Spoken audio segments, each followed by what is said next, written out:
Well, Happy New Year, everyone. Whether you like it or not, it is officially 2024. And now the road to the Final Four gets real. Hazards, speed bumps, potholes, and for some, a smoother ride than they could ever hope for. Conference play is off and running, and there is no turning around now. We are talking all things Pac-12 and more today on Locked On Women's Basketball. Oh, that's the wrong one. I did the Ogunbowale for the win. You are Locked On Women's Basketball, your daily podcast on women's basketball.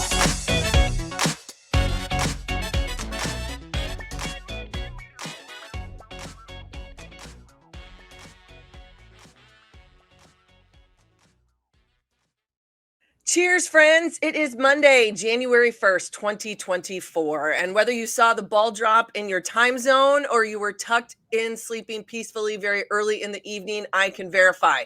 We have turned the calendar to the next year in 2024. And yes, today is the semifinals of the college football playoffs. So get your picks in. The Rose Bowl kicks off this afternoon. I am Missy Heidrick. Welcome. And I am the national correspondent here at The Next. Thank you for making Locked On Women's Basketball your first listen every day. We are free and available wherever you get your podcasts and on YouTube, part of the Locked On Podcast Network, your team every day. And today's episode is brought to you by FanDuel. Make every moment more. Right now, new customers get $150 in bonus bets with any winning $5 money line bet. That's $150 if your team wins. Visit FanDuel.com/lockedon to get started. All right, unless you have been living under a rock for most of 2023, it was another crazy year in the world of college athletics. We can talk about NIL. We can talk about conference realignment. We can talk about conference implosion, coaching changes, transfer portal madness. We have had it all. So as we flip the calendar to 2024, we are in the deep end of conference play now in the world of college basketball. And one of the best in the nation is the Pac-12. In the last year, as we know it, this league is beyond good. Who is hot? Who is living up to the billing? What records are set to be broken this season? Here to talk all of that and more is my amazing colleague at The Next and a veteran journalist in the world of women's basketball and women's sports, and a Pac-12 guru, or so I think, Michelle Smith. Happy New Year, Michelle. Thank you so much for coming on with me. Let's hit this at the very beginning because it's amazing to think that there's 5 teams right now.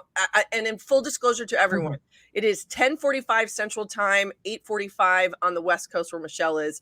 The new AP poll for January 1, 2024 is not dropped. But as we sit here right now, 5 teams ranked in the top 25 in the Pac-12. This thing is loaded. People have been talking about it, and it seems as though it is absolutely coming true. What stands out to you as they've turned the corner now to the first part of 2024? Well, first of all, Happy New Year. I should have brought my party hat if I had one. It's that, they had an incredible non-conference, Pac-12 did, with some really big, statement wins. Colorado beating LSU, USC opening up against Ohio State and getting that win, UCLA beating UConn. Like there's just these wins that have gone through that have really showed, you have to prove it on the court. The Pac-12 probably is the deepest and the most top heavy conference in women's basketball. Best. It's let's see how their conference shakes out, but this is going to be a grind in the last Pac-12 season. I mean, these teams playing each other, we're already starting to see it. Mm-hmm. We had some pretty high profile this weekend. We opened with rivalry games and we opened with Utah, Colorado, and we opened with SC and UCLA. Yeah. I mean, these are matchups between highly ranked teams, not just ranked teams, like highly ranked teams. And they were great games. And I think this is the sneak preview of what the Pac-12 is going to look like. And we've got great games coming up next weekend. And the weekend after that, you're going to have matchups that you're going to circle in this Pac-12 calendar every weekend. Well, and I think one of the things, as we always say, is that the message once you hit conference play, I've got to be able to hold home court and I'm going to have to go somewhere and steal a couple on the road to be able to give myself a chance. And we see all of these teams, sort of the cream rising to the top early on. But I think we would be remiss if you don't start with what UCLA has been able to put together here in the non-con, what they've done sitting at number 2. I know there are some voters out there with a bit of consternation over the weekend saying, do you put them number 1? Are they as strong? Does their schedule match up to what South Carolina has done? Have they been as effective? I think it's a question that some people are going to try to figure out. But as you said, the first weekend of you get a rivalry matchup with UCLA and USC, and it was a sellout. So tell me a little bit about the vibe in LA, because it seems as though women's basketball has jumped on the radar and everybody is taking notice. We actually have a vibe in LA. That's the story. I mean, honestly, LA has been, like some of our best players in the country come out of Southern California. And and all of those years, and it's not that UCLA and USC haven't been good at, UCLA's been a damn good program for quite a long time now under Corey Close and even a little bit before that. But you've got Jordan Canada and Monique Billings and Kennedy Burke. And you talk about these players that have come out of that program, and SC's kind of ridden up and down a little bit more, obviously. And I've been in a lot of games at the Galen Center at USC where it is nearly empty. And I remember back in the day, 15 years ago, when the Pac-12 tournament was in Los Angeles, when they put the men and women's tournament together at Staples, and it was not full. And, and I'm not going to call it anybody specifically, but, and the major newspapers down there were not covering women's basketball. Yeah. We're not paying attention. And times have changed, whether it's the interest in those two schools moving to the Big 12, Big 10, sorry, Surly New Year. But obviously the players. So UCLA is really built right now. They're built in a lot of ways to win. I don't know if they're number 1. I don't know if I'm Corey Close if I want to be number 1. Right. It's a ranking. It's a number in front of your name for a period of weeks that adds a lot of pressure to your team. Maybe it's more comfortable sitting pretty at number 2 and really, really playing well and not having that added pressure of being number 1. And until they played somebody, if they had common opponents, which they don't, and you could do, and you could sort of score compare and things, but I'm not ready to move that needle yet. Okay. That being said, UCLA is pretty close to as talented as South Carolina, I would imagine. You've got a 5th-year senior point guard, Charisma Osmore, who runs that thing like clockwork. Yeah. You've got shooters. You've got, London Jones, who put up a big number against USC. You've got Kiki Rice, who's such an exciting player. You've got Lauren Betts inside now, who was really a missing piece for them. They needed size inside. They needed a dependable scorer inside. They've got all of that now. So I'm really, really impressed with UCLA. And also, not sure they want to be number 1. It really does change. It's just a number for a period of weeks, but it just adds this layer of something onto it. And so, not that they're under the radar at number 2, but no, if I'm Corey Close, I'm just happy to stay at 2. No, I'm absolutely. I think you're right. And I just think it's going to be interesting because I think it does lend an even greater conversation that you like that people are actually talking about that to say, okay, what do I do? And if that's the way it is, a few years ago, people wouldn't have thought that would have been the conversation with the UCLA. They would always said, well, if you're going to say a Pac-12 team that's going to be thinking about being number 1, it's probably got to be Stanford, or at the time it was Arizona or Oregon. UCLA on this radar. I think the quietness around, I guess it's not quiet, but they are at 10-1, and that was the first loss, but is this USC program. And I had somebody the other day, and I said, they were a USC alum that lives here in the Midwest. I said, well, if you know anybody that knows anybody, you might want to make sure they keep Lindsay Gottlieb in that program. Yeah.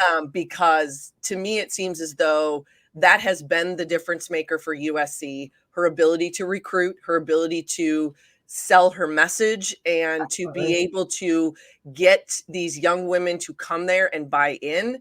And a talent like Juju Watkins just does not walk in anybody's door anytime. I think she's got this thing humming now where it's going to be very, very difficult to knock them off their course. Yeah. And I've known Lindsay a long time. And even when she was the head coach at Santa Barbara and then came over as an assistant, was an assistant at Cal, Santa Barbara, back to Cal, and now at USC. And I think that couple of years at the Cleveland Cavaliers really sort of changes the game for her. And just in a recruiting standpoint, what she can tell players about what she can do for them, what this program can do for them, that if they can turn the lights on in Los Angeles for somebody like Juju Watkins and have celebrities and athletes and people courtside, that she can do that for them too and get the top players in the country. Like, Lindsay's very, very smart. She's very cerebral. She's very much a player's coach. And if I'm in the Big Ten, I'm a little scared. Yeah, What 100%. Lindsay's going to do recruiting wise. Yeah, I would absolutely agree with you. And let's just remember, when you move into that league and now all of a sudden you go coast to coast, it becomes a little bit more national and kids take notice. And that may be something that absolutely is a draw for a young woman that lives in New Jersey or in the Carolinas and says, you know what, USC seems like a pretty good deal to me. In the short term, you're saying those kids are saying, I want to play with Juju Watkins. Absolutely. Right?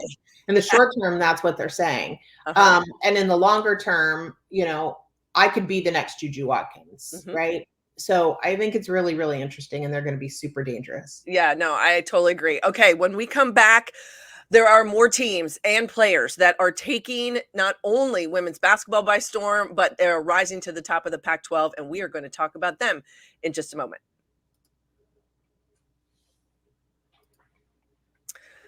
Well, the NFL regular season is wrapping up, but there's still time to get in on the action with FanDuel, America's #1 sportsbook. Right now, new customers get $150 in bonus bets guaranteed when you place a $5 bet. That's $150 in bonus bets, win or lose.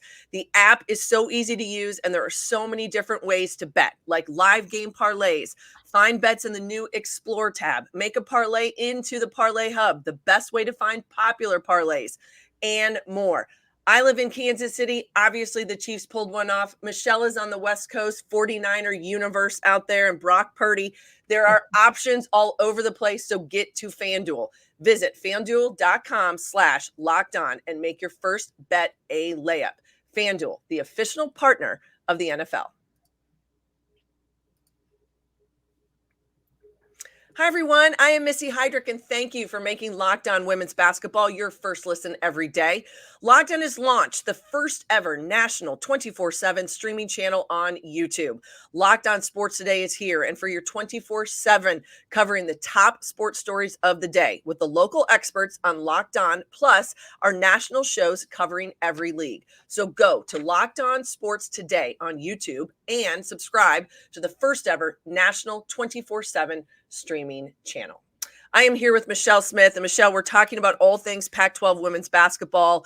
They've gotten off and running. There are 6 teams sitting at 1-0. We've got to talk about the Utah-Colorado matchup that was over the weekend. I pulled this box score, and if you look at it, I'm like, holy smokes, there was a lot of points scored in this game. A little bit deceiving. I think the Utah box scores may be upside down a bit because they look different. They look different than what people had imagined that they would. So let's talk about the Utes for a minute, what Lynn Roberts is doing, sort of having to play the chess game with her lineup because it looks different. But it is a really good thing when you have the reigning Pac-12 Player of the Year in your lineup that is the go-to player for you.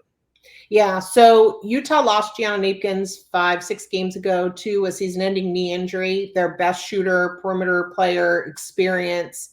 And I think right now they're still trying to figure out, they're making that adjustment. They're in that period of trying to figure out how to play without her. At the moment, it looks like it's translating to asking more of Alyssa Peely, the reigning Pac-12 Player of the Year. Say that fast.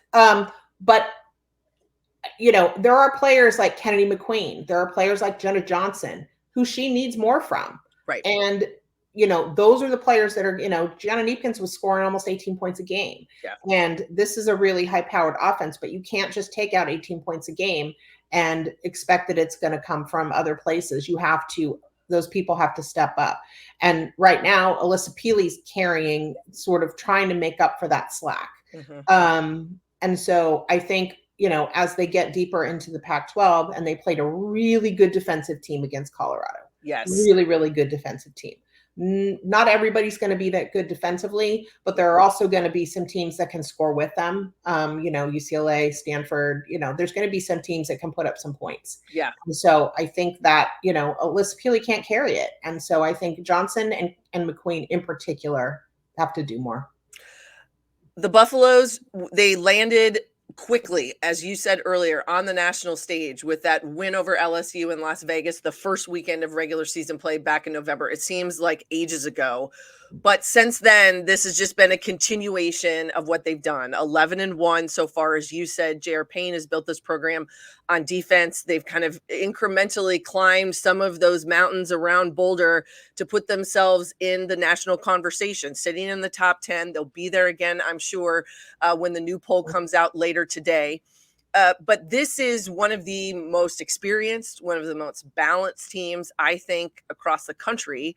And that makes them a formidable force in the Pac-12. You can't replace experience. That's just something you can't put in a bottle. You have to have it. These young women have gone through the trenches. They've gone through the grind of what that conference looks like. What stands out to you about Colorado, and who is going to be some of their best competition? So, not to minimize the contributions of anybody else, but Jalen Sherrod and Aaronette Vonleh are like that inside out thing that they've got going on. Vonleh, I think, is an underrated player. I think she has some does some really, really good things for them, but needs to stay out of foul trouble. Yeah. And Jalen Sherrod is I just love watching this kid play. I love the expressions on her face. She's so quick. Her step, off the dribble, you cannot guard her. She's going to get to the rack. She's just, I love her intensity, and, she's been there a long time. There's nobody more experienced. And when your emotional tone setter is Jalen Sherrod, you're in good shape. Yeah. I think that she keeps them. Think she keeps the intensity up. I think she keeps the focus up. And 34 for her for a career high, like, it was super fun to see. And, and you've got that sort of stare that she gets when she's really intense, and then that smile on her face when it's over. Like, she loves this, and she came back because she loves this. And so the inside outside with her and Vonleh is great. But then they've got Frida Foreman, who has shown in big games that she will really do some good things for you. And Kendall Wetta and Quay Miller is an experienced post inside. They've got good pieces, and they play great defense. And I think that's, well, I am always I don't think defense wins you the national championship. It'll win you a lot of conference games against teams that don't quite have their offensive act together. You can defend them right out of a game. And I think that Colorado's going to do that to quite a few people in the Pac-12. Well, and you mentioned the buzz. We said earlier it was a sellout for the UCLA USC game over the weekend. Over 7,300 fans at the CU Event Center in Boulder. I think women's basketball is back on their map there in Colorado. And for someone that played Colorado, Big 8, Big 12 in the Sealberry days, and what that looked like when they were running through the league and winning and beating everybody, there was always great crowds in Boulder. And that kind of faded off. And so you got to give credit to what J.R. Payne has done. And I think people coalescing around how hard this team plays, the energy, the pace, and the excitement that they do that with, it's going to make them a formidable foe. One of the other teams that we mentioned earlier before we went on here to record it sits at 1-0, 12-0 undefeated, still not ranked, very well could jump into the AP poll because I know they've been receiving votes, is Scott Rueck's team at Oregon State. Now, I think it's interesting because over the course of the last 2 weeks, there has been some, finalization of what the world is going to look like for Oregon State and Washington State with conference realignment, their move, a 2-year agreement to be part of the West Coast Conference. So at least some of that maybe dies down. My question to you is this: does that change what happens on these campuses? Is it changing what's going on in those locker rooms and with these programs? Or do they just simply say, we've got to laser focus on this last year of the Pac-12 and put ourselves in a position to be in the NCAA tournament? Yeah, knowing Scott Rueck, I think it's probably the latter. I think he's probably going to focus heavily on this season, what he has, what he can do with what he has. They've got a lot of talent, but they just haven't played anybody yet. They're 12-0, but they played, 9-10 straight games at home. They went on the road, 9 games at home. didn't play anybody really. They played Vanderbilt and Texas Tech, but neither of those are ranked teams. Right. And then they had a good win yesterday in a rivalry game against Oregon. But as we know, Oregon's had some bad losses. Yeah. And, so it's hard to tell. It's hard to measure where Oregon State is against Oregon. But I also think that there are probably some teams in the Pac-12 that are not super excited to see Oregon State coming in. Reagan Beers is a spectacular player. She's great. We know Tamia Gardner had to sit out a lot of last year because she had the blood clot situation, which we wrote about the next. And she was their top rated recruit ever in the history of that program. And so she's starting to heat up a little bit. You've got, again, an experienced point guard in Talia von Oelhoffen. You've got their 3-point shooting team. This, Oregon State has the pieces to be really dangerous. It's just hard to assess them at this point. Yeah. It's hard to assess them relative to other Pac-12 teams because other Pac-12 teams have better barometers. But Oregon State's going to LA this weekend. So we'll find out. We're going to find out pretty quick. Yeah, I think you're absolutely right. Because for everybody to remind everyone, in the Pac-12, they've got travel partners. So it's usually a Thursday, Saturday swing. And they're going to go. So for Oregon State, they're headed to LA. They'll get the USC. They're going to get UCLA. And I think that will tell you a lot about who will tell us a lot. It will tell us, I think it will answer a lot of questions. And if they come out of that weekend, even with a split, then I think Oregon State is a pretty dangerous team. They're just, I don't have enough to go on yet with them. And, there's the eye test, which is you've got talent, but you got to play somebody. And so I'm waiting. We'll see. It is. They're going to be good. I think they're going to be good. Yeah, no, I'm with you. And I think sometimes it just comes down to what do those W's actually mean and who have you played and where does that go? All right. In just a moment, we are going to look ahead to some more Pac-12 storylines, but one of the biggest is an amazing record that is going to be broken at some point this winter in Palo Alto, California. Michelle and I are going to talk about that when we come back. But first, a message from our friends at Prize Picks. All right, Prize Picks is the largest daily fantasy sports platform in North America. They're the easiest and most exciting way to play daily fantasy sports. It's just you against the numbers.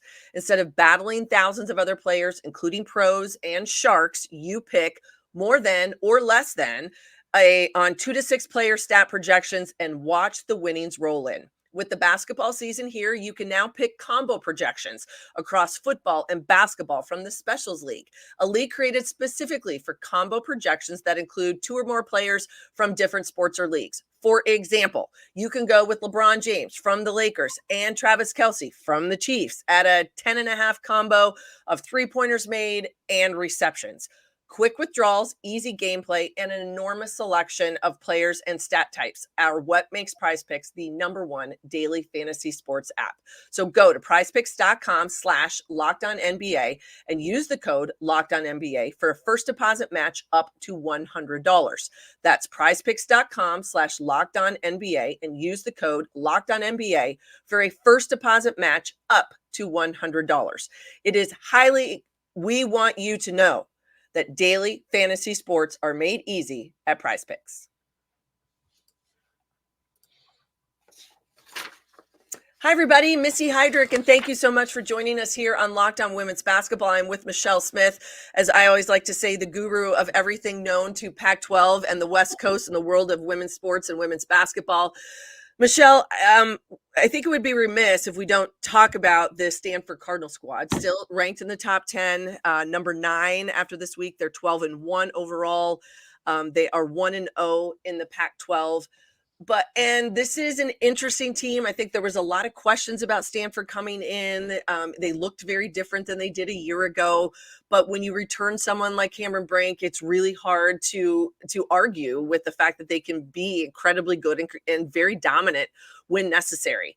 A player like Hannah Jump, who can just literally shoot the basketball from anywhere on the floor. I mean, you have to literally guard her when she gets off the bus. But there is another storyline that I think, and I hope, and I know you are going to be talking about it more and more as the season goes on, and one that I hope people continue and will take notice of, and that is Tara Vanderveer's long-term success, what she has done, and the records that she's getting ready to break here over the course of the next month or two in college basketball. Talk a little bit about what that is and really you've seen it up close and personal, but the Tara Vanderveer effect on not only college athletics, women's athletics, but women's basketball. So Tara is in a position as early, I think, as January 19th. It could happen if they keep winning, to become college basketball's all-time winningest coach, to pass Mike Krzyzewski, Duke's Mike Krzyzewski, with 1,202 wins. So she will hit the 1,200 milestone, which is in and of itself just a gigantic number. And then within a couple of games, a couple more wins, she'll pass Mike Krzyzewski.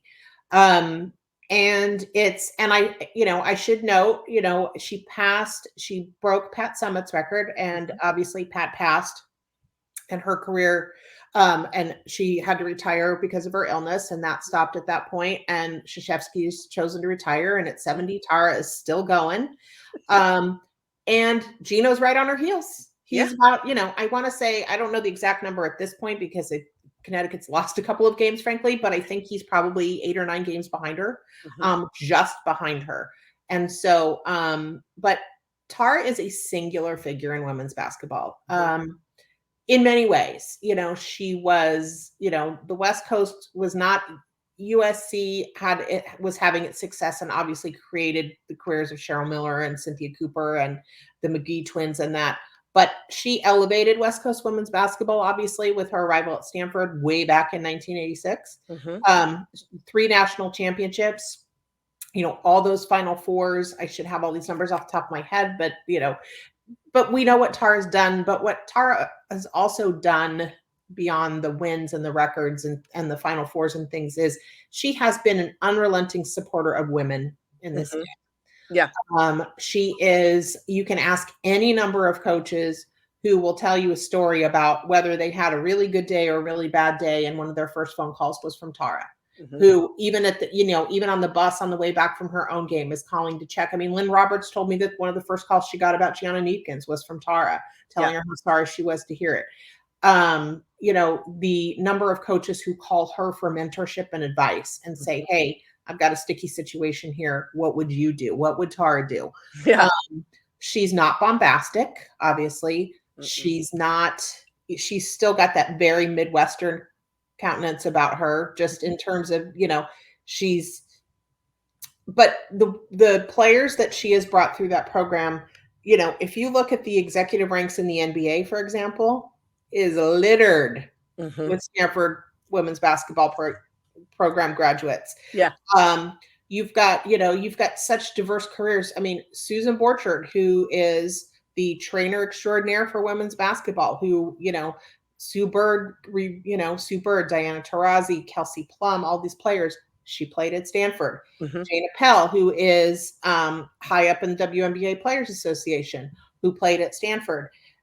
There's, even some, and such a diverse thing. Kate Starbird, Professor Starbird at University of Washington, is one of our nation's leading experts on misinformation and online misinformation. I mean, all of them came through. And then there's her coaching tree. Yeah. Yeah. I mean, I could do this, honestly. I could do this all day because it would take all day really to talk about it. But she's a really, really singular figure in the game. And so for her to have this record, I think is appropriate. I think that maybe there are people who might think, hey, she only has 3 national championships and there was a huge gap between those, or there were too many times when they reached a Final Four and they didn't finish the job or whatever. But the consistency, Connecticut hasn't been, of late, been able to maintain that national championship consistency. He set an awfully high bar at Connecticut. And the fact that they haven't won in a while is, starting to weigh on that program a little bit, right? What's happened at Tennessee after Pat passed and then Holly and now Kelly, and they're not, and it's hard getting it going. But to think that Tara has sustained it, has maintained it through different kinds of players, different, you look different with the Ogumekes on the floor than you do with, Cameron Brink and Haley Jones on the floor, or even this year, Cameron Brink and Hannah Jump on the floor. You look different than you did back in the day when you've got Jennifer Azzi and Val White. So I don't know what else there is to say, except that I think that there are a lot of people in the country who admire her, who look to her as a leader and as a supporter of women. through the through Women's Sports Foundation. She's got a fellowship program for women's coaches, and she puts her money where her mouth is. She's, with the start of the Ukraine war a couple of years ago, she used the NCAA tournament as a fundraising opportunity for people in Ukraine. I mean, she just, it's just Tara. Yeah. Well, and I think the other thing is interesting. I heard a interview the other day with the Stanford football coach on the radio, and it was around signing day. And it was the conversation about how it is different at a place like Stanford when you think about their academic requirements and what that looks like. And so now you have to go through an individual who has won and is going to win over 1,200 basketball games at an institution where you have very high bar, where there's a conversation with these young women, excuse me, when they're juniors and seniors in high school about where their academic standing is going to have to be so that they can not only come to Stanford, but then thrive in that environment. You can't just take any transfer. It doesn't work that way. I think that's unique. And I think it doesn't happen everywhere. And for all of the things that we see in the wild, wild west of college athletics, there's just something that has created a very, it's not necessarily a vacuum, I guess is not the right word, but it's a lane, and it is a lane of which it has worked. And Tara Vanderveer has found a way to win in that lane. Mike Krzyzewski, I think, probably dealt with it as well at Duke, and their national championships were spread out too. So maybe this is just a great example of, yes, the system changes all around us, but yet we stay true to who we are. Well, and yes. And she's always stayed true to who she is, by the way, by being, though, a lifelong learner and saying, what's going to work for my team this year didn't work for my team last year. Am I going to run the triangle? Am I going to, just, devour Warriors game tape and see how much, and see if we can win shooting the three this year? And because I don't have as much, I don't have the post, although let's be honest, I mean, Tara, it's like the trees are the perfect, it's the perfect mascot over there, because the number of years that she's just brought big kids off the bench just in waves is one crazy. after the other, after the other. But yeah, I mean, it's just, again, it's a singular achievement, and it's a singular person in the game. And I think she's different than anyone else. And it's, and her longevity is because of that. Her consistency is because of who she is.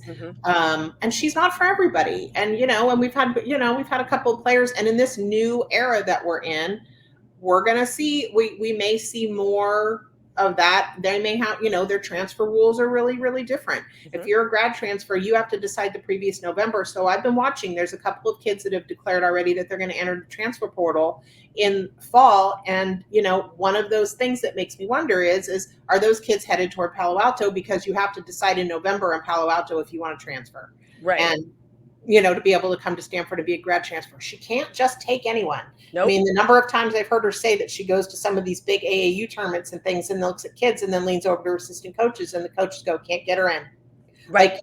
I mean, it's legit. Like that is something they've managed and dealt with for decades. And it's not changing. That is the way that it works. Yes. They've got administration people on their campus that work with them and they manage, but that is the setup. And within that setup, she's won 1,200 games, or is going to win 1,200 games, and is going to win more than that. Yeah. And to me, that seems pretty darn amazing. Yeah, it's incredible. Yeah. All right. So I also think it's fantastic, because my hope is it will continue to not only shine a spotlight on what Coach Vanderveer has done, but on Pac-12 women's basketball over the course of the next couple of months. I think there'll be even more eyes looking and watching, and I think that could be a really good thing. I think so too. Yes. All right.